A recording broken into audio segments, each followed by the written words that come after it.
আছি। এই মামলা থেকে আমাদেরকে চাপে রাখার জন্য এটা করা হয়েছে। নাইট কোচে উঠেছি, চাপাই এক্সপ্রেস মানে আইন শৃঙ্খলা বাহিনী আমার গাড়িটা দাঁড় করিয়েছে। দাঁড় করানোর পরে আমার তো আর মাথায় নাই যে আমাকে গ্রেপ্তার করবে, কারণ আমার কোনো হামলা নাই, মামলা নাই, আমি না কোনো চোরাকারবারির সাথে জড়িত, না কোনো মাদকের সাথে জড়িত, আমার কোনো 2 নম্বরই কোনো কিছুই নাই। আর এই সময় আমি যে সংগঠনের নেতৃত্ব, যেখানে মাদক দিয়ে আমার পরিবারকে ফাঁসানো হয়েছিল, তাও আমার ছোট বোনকে ফাঁসানো হয়েছিল, খুব দুঃখজনক বিষয়।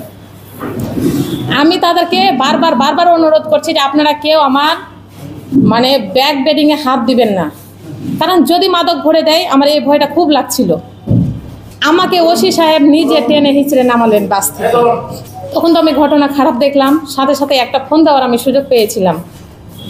এসে ব্যাক বোর্ডিংটা আমি সেখানে দিয়ে দিই। আল্লাহ আমাকে এই সেভটুকু করেছেন স্বয়ং নিজে।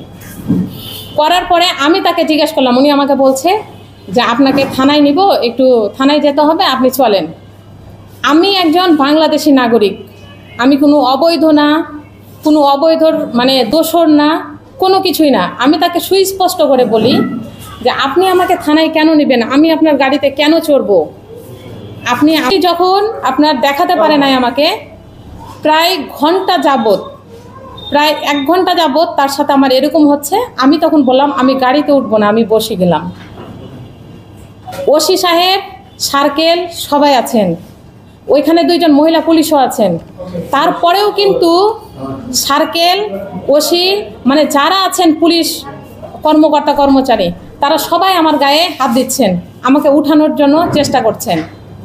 আমি পরবর্তীতে যখন দেখলাম যে বসে হচ্ছে না, আমাকে তুলেই নিচ্ছে, আমি বললাম যে যতক্ষণ না আপনারা আমার গ্রেপ্তারি পরোয়ানা বা আমাকে অ্যারেস্ট কেন করবেন এর কারণ যতক্ষণ না দেবেন, আমি ততক্ষণ এখান থেকে উঠবো না। আমি শুয়ে পড়লাম। শুয়ে পড়ে কিন্তু বাধ্য হয়েই কিন্তু তারা আমাকে টেনে ছিঁচড়ে একরকম সব কিছু ছিলে টিলে গিয়েছিল আমার। আমি চিকিৎসা নেওয়ার পরে সুস্থ আছি। যাই হোক, উঠিয়ে নিল।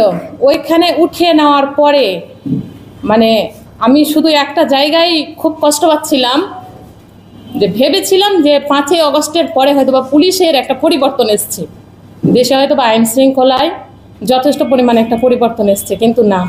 আমাকে নিয়ে আসে গাড়িতে, তো আমার সাথে পুরুষ ছিল, কারা ছিল আমি মানে চিনতে পারি নাই, আমি চোখে মুখেই অন্ধকার দেখছিলাম আমার গাড়িতে বসে। আমাকে নিয়ে আসে, আপনারা হয়তো বা দেখেছেন যে চাপাই শিবগঞ্জের শুরু মানে শেষ আর ভোলাহাটের শুরু, এই সীমানায় একটা গভীর, দিনের বেলায় খুব গভীর অন্ধকার থাকে, তাহলে রাত হলে কেমন দেখায় এটুকু আপনারা শুধু অনুভব করবেন।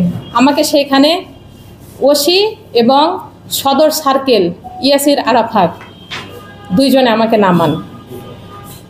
আমাকে নামিয়ে সদর সার্কেল কি দিয়ে আমার মানে পিছন দিকে 2টা বাড়ি দিয়েছে আমি জানি না। মনে হচ্ছিল যে আমি যেন আবার আওয়ামী লীগের সেই আমলেই আছি।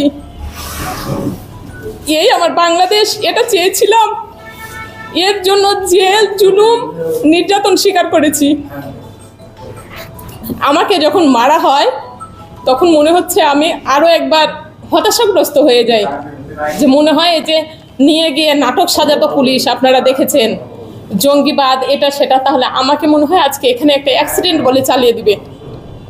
আমি শুধু এটাই ভাবছিলাম আর আল্লাহকেই শুধু ডাকছিলাম। পরিবার পরিজন কারো কথা মাথায় আসছিল না। নেতৃত্ব খুব মানে শক্তি দেখালো আমাদেরকে, তাই না?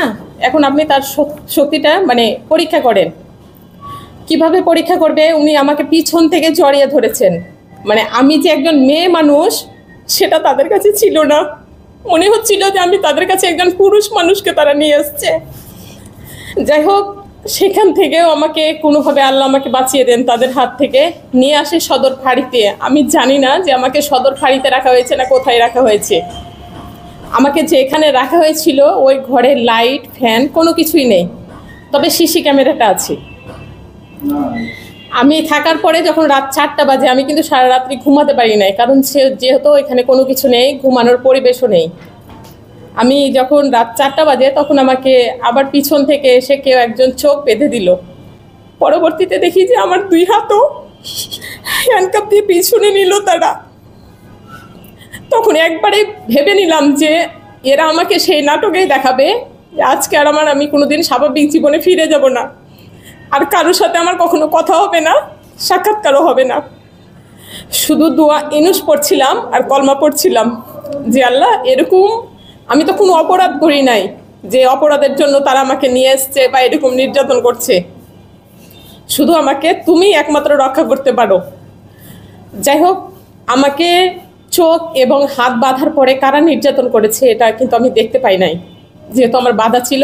ওইখানে সিসিটিভি ফুটেজ আছে, তারা যদি সিসিটিভি ফুটেজটা দেন আপনাদেরকে, যে আমাকে রাত 11টা থেকে বিকেল 4টা পর্যন্ত কিভাবে মানসিক এবং শারীরিক নির্যাতন করা হয়েছে, ভিডিও ফুটেজটা যদি তারা প্রকাশ করেন বা যদি আমার এই কথাগুলোকে তারা অস্বীকার করেন, তারা যেন অবশ্যই সেই ঘরের ভিডিও ফুটেজ, সিসিটিভি ফুটেজ প্রকাশ করেন। তারপরে আমাকে বিকেল 4টার সময় যখন মানে রিমাইন্ডের জন্য, তাদের তো আমার চিকিৎসা ছিল না, আমি খুব অসুস্থ, মানে উঠে দাঁড়াতেও পারছি না, দাঁড়ালে মানে আমি পিছন দিকে ভর করে বসতেও পারছি না। সেই সময় আমাকে নেওয়া হয় সদর হাসপাতালে। সদর হাসপাতালে নিলে সেইখানে হচ্ছে যে সদরের ওসি ছিলেন মতিউর রহমান, তো ওনার হচ্ছে আমাকে সব কিছু জিজ্ঞেস করার পরে আমাকে জিজ্ঞেস করলো, মহিলা ডাক্তার ছিলেন, আপনার কি কোনো কিছু বলার আছে? আমি বলছি হ্যাঁ বলার আছে, একটু পুরুষ মানুষদেরকে এই ঘর থেকে বের করেন। ডাক্তার আমাকে বললেন যে আপনি যে এখান থেকে পালাবেন না, এই গ্যারান্টি কার্ড তো আমি দিতে পারবো না ওসি মহোদয়কে, আপনি এখানেই বলেন। তো আমি বললাম যে আমার কাপড়গুলো কি আমি এখানেই খুলবো? তখন উনি আমাকে বাধ্য হয়ে পাশের রুমে নিয়ে গেলেন, 2 জন মহিলা পুলিশ সহ। নিয়ে যাওয়ার পরে উনি আমার ক্ষত স্থানগুলো দেখলেন, দেখার পরে ওনাদের যে ফর্মালিটিস, ছবি নেওয়া, ওদের যা যা করণীয় ওনারা তা করলেন। করার পরে আমাকে আবার ওই রুমে নিয়ে আসলেন। নিয়ে আসার পরে ডাক্তার যখন নিজ মুখে বললেন যে ওনাকে তো টর্চার করেছেন, নির্যাতন করা হয়েছে, ওসি সাহেব বলছেন যে না, এটা মিথ্যে কথা বলছে, এটা তার শরীরে ঘা পচড়ার দাগ। আমি সেই সময় বললাম যে তাহলে আপনার সামনে আমি কাপড়গুলো খুলি, আমার শরীরের কোথায় কোথায় ঘা পচড়ার দাগ আছে একটু দেখেন। তখন উনি আর কিছু বললেন না, শুধু এইটুকুই বললেন যে আপনি পুলিশের বিরুদ্ধে মিথ্যা কথা বলছেন, এর জন্য ভয়ঙ্কর পরিণত হবে আপনার আর আপনার পরিবারের। আমি আর কিছুই বলতে পারি না, আমি সেই সময় ভাষা হারিয়ে ফেলেছিলাম। পরবর্তীতে আমাকে নেওয়া হয় পুলিশ ভ্যানে। পুলিশ ভ্যানে নেওয়া হলে সেখানে 1 থেকে 1.5 ঘন্টা ওসি এবং ডাক্তার 2 জনেই বৈঠক করেন। 1.5 ঘন্টা যাবত আমি গাড়িতেই আছি, আমি বসতে পারি না। তারপরেও